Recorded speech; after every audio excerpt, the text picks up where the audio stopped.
Assalamualaikum warahmatullahi wabarakatuh. Nama saya Miftahur Rahman. NIM saya 38, saya dari kelas C. Di sini saya akan mempresentasikan tugas presentasi dari mata kuliah Manajemen Proyek Teknologi Informasi, yaitu untuk pengganti presentasi di depan, yaitu diganti dengan presentasi membuat video untuk diupload di YouTube.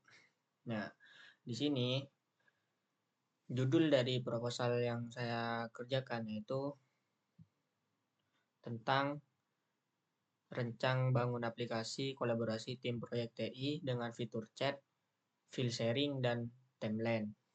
Nah, itu judul proposal yang saya buat. Yang pertama yaitu latar belakang. Di sini latar belakangnya yaitu perkembangan teknologi informasi yang semakin pesat mendorong kebutuhan akan kolaborasi yang efektif dan efisien dalam sebuah tim proyek khusus di bidang teknologi informasi. Dalam pelaksanaan proyek TI, koordinasi antara anggota tim menjadi faktor penting yang menentukan keberhasilan proyek tim. Nah, di sini latar belakangnya dari bangun aplikasi kolaborasi tim proyek TI. Ini latar belakangnya. Selanjutnya yaitu tentang tujuan dan manfaat proyek. Di sini tujuan ada 5 tujuan dan manfaatnya ada 5. Yang pertama yaitu tujuan proyek, yaitu 1. Merancang dan membangun sebuah aplikasi kolaborasi yang dapat digunakan oleh tim proyek TI untuk memudahkan komunikasi dan koordinasi. Yang kedua yaitu mengembangkan fitur chat, memungkinkan komunikasi real time antara anggota tim, jadi lebih efektif dan efisien. Yang ketiga yaitu menyediakan fitur file sharing untuk memudahkan pertukaran dokumen atau pergantian dokumen dalam pekerjaan di bidang IT. Yang keempat yaitu membuat fitur timeline yang membantu dalam memantau progres proyek serta mengelola jadwal pekerjaan secara sistematis. Yang kelima tujuannya yaitu meningkatkan produktivitas dan efektivitas kerja tim proyek TI melalui penggunaan aplikasi yang terintegrasi dan fitur-fitur tersebut.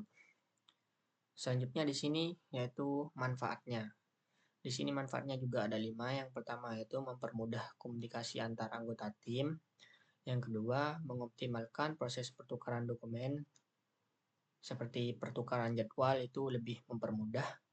Yang ketiga yaitu membantu manajer proyek dan anggota tim dalam memantau perkembangan pekerjaannya. Yang keempat yaitu mengurangi risiko miskomunikasi, yaitu kesalahan akibat kekurangan koordinasi dalam pelaksanaan proyek. Yang kelima yaitu meningkatkan efisien kerja tim proyek, mendukung tercapainya target proyek dan waktu yang dicapainya lebih cepat dan lebih akurat. Karena ada tim sharing di sini di fitur chatnya. Nah, itu tujuan dan manfaatnya dari rancang bangun aplikasi kolaborasi tim proyek TI. Selanjutnya yaitu di sini ada ruang lingkupnya. Ruang lingkupnya di sini ada 5, yaitu yang pertama analisis kebutuhan, yang kedua perencanaan sistem, yang ketiga pengembangan aplikasi, yang keempat pengujian aplikasi, yang kelima yaitu dokumentasi. Lanjut yang di sini yang kelima, yang keenam, yang kelima. Di sini studi literatur dan landasan teori. Di sini studi literaturnya yaitu kolaborasi tim merupakan aspek krusial dalam keberhasilan proyek teknologi informasi.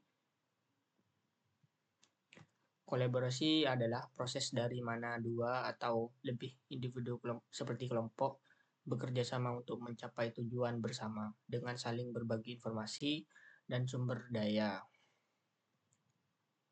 Di sini studi literaturnya dan landasan teorinya. Selanjutnya yaitu perencanaan proyeknya. Yang pertama yaitu perencanaannya di sini ada 8 tahapan dan waktu pelaksanaannya sampai 14 minggu. Di sini tahapannya yaitu yang pertama analisis kebutuhan sistem, yang kedua yaitu desain sistem antarmuka. Terus yang ketiga pembuatan database dan backend, yang keempat pembuatan tampilan front-end, yang kelima yaitu integrasi front-end dan back-end, yang keenam pengujian sistem, yang ketujuh yaitu pengembangan fitur, yang kedelapan yaitu development dan dokumentasi akhir. Di sini sampai pelaksanaannya yaitu 14 minggu.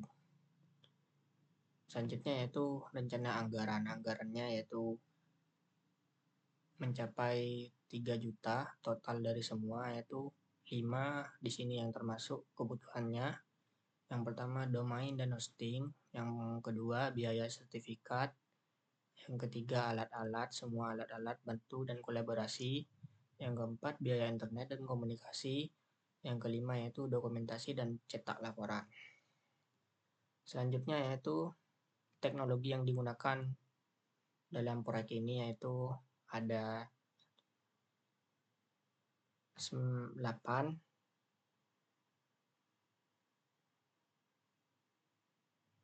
Yang pertama yaitu bahasa pemrograman, yang kedua front-end, yang ketiga back-end, yang keempat basis data, yang kelima yaitu real-time chat, yang keenam yaitu feel strong, yang ketujuh yaitu platform. Nah, tadi saya bilang 8, di sini cuma ada 7. Di sini teknologi dan alat yang digunakan itu seperti JavaScript, PHP, seperti itu. Oke, selanjutnya yaitu penjadwalan dalam proyeknya. Di sini penjadwalannya ada 14 minggu. Di sini ada 6 fase dan aktivitasnya. Fase yang pertama yaitu perencanaannya. Yang kedua desain. Yang ketiga pengembangan, yaitu pengembangan fitur chat, pengembangan fitur sharingnya. Yaitu yang keempat yaitu pengujian, menguji fungsional dan validasinya, fungsi atau tidaknya. Yang kelima yaitu dokumentasi, ini penting, dokumentasi, teknis dan laporan akhir. Yang keenam yaitu pemeliharaan, evaluasi dan perbaikan post testing. Di sini dibagi menjadi 14 minggu. Selanjutnya ini di sini keterangannya yaitu perencanaan itu minggu 1 sampai minggu 2. Untuk desainnya minggu 3 sampai minggu 4. Itu 1 minggu. Ini contohnya. Nah, ini titik-titiknya ini berapa minggu pelaksanaannya. Seperti desain ini minggu 3 sampai minggu 4. Ini contoh titik-titik ini menandai berapa minggu aktivitasnya, yaitu pelaksanaannya. Selanjutnya yaitu analisis risiko dengan metode SWOT. Di sini ada 4. Yang pertama yaitu strengths, yaitu kekuatan. Di sini aplikasi dirancang untuk kebutuhan tim proyek TI sehingga fitur relevan dan sesuai kebutuhan pengguna. Fitur utama seperti chat, file sharing, dan timeline sering terintegrasi dalam satu platform. Yang kedua yaitu weakness, yaitu kelemahannya. Di sini kelemahannya masih dalam tahapan pengembangan awal sehingga mungkin belum stabil dan untuk digunakan dalam skala besar. Yang ketiga yaitu opportunities, yaitu peluang. Di sini peluangnya itu meningkatkan kebutuhan dan aplikasi kolaborasi dalam dunia kerja dan pendidikan, terutama di era kerja jarak jauh. Di sini sangat berpeluang banyak.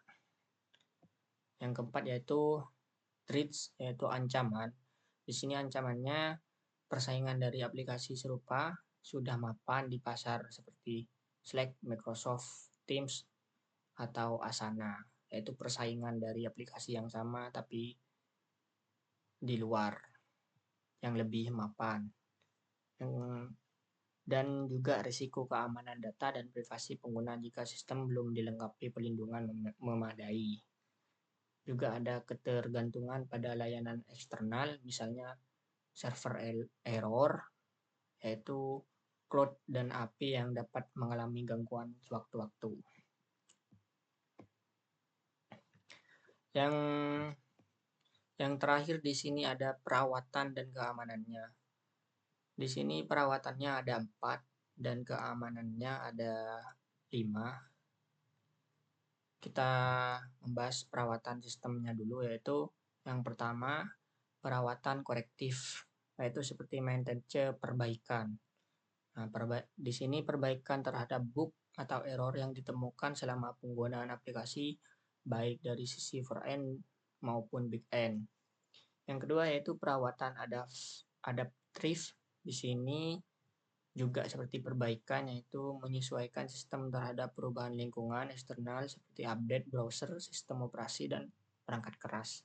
Yang ketiga yaitu perawatan preventif. Di sini perawatan preventif yaitu tindakan pencegahan yang dilakukan untuk menghindari potensi gangguan sistem seperti penghapusan file sampah, monitoring beban server, dan update dependensi perangkat lunak. Yang terakhir yaitu dari perawatan sistem, di sini perawatan perfektif, di sini menyempurnakan semua fitur-fitur dan antarmuka aplikasi berdasarkan umpan balik penggunanya. Yang terakhir yaitu di sini ada keamanan sistem. Di sini keamanan sistem ada 5. Yang pertama yaitu autentikasi dan otorisasi. Di sini menggunakan sistem login yang aman dengan ekskripsi password, misalnya Bcarry-Pad seperti kayak kode-kode itu agar keamanannya lebih mungkin seperti itu, serta pengaturan hak akses berdasarkan peran pengguna. Di sini saya kurang paham tentang ini. Oke, kita lanjut yang kedua yaitu enkripsi data. Di sini enkripsi data yaitu penerapan enkripsi pada pertukaran data antara klien dan server menggunakan HTTPS dan SSL atau TLS, serta enkripsi file yang disimpan di server yaitu cloud. Yang ketiga yaitu backup berkala, melakukan percadangan dan secara rutin untuk mencegah kehilangan data akibat kesalahan sistem atau serangan cyber. Yang keempat yaitu pembaruan keamanan security patch atau security patch. Di sini yaitu update berkala terhadap framework, library, dan modul keamanan untuk menutupi celah kerentanan.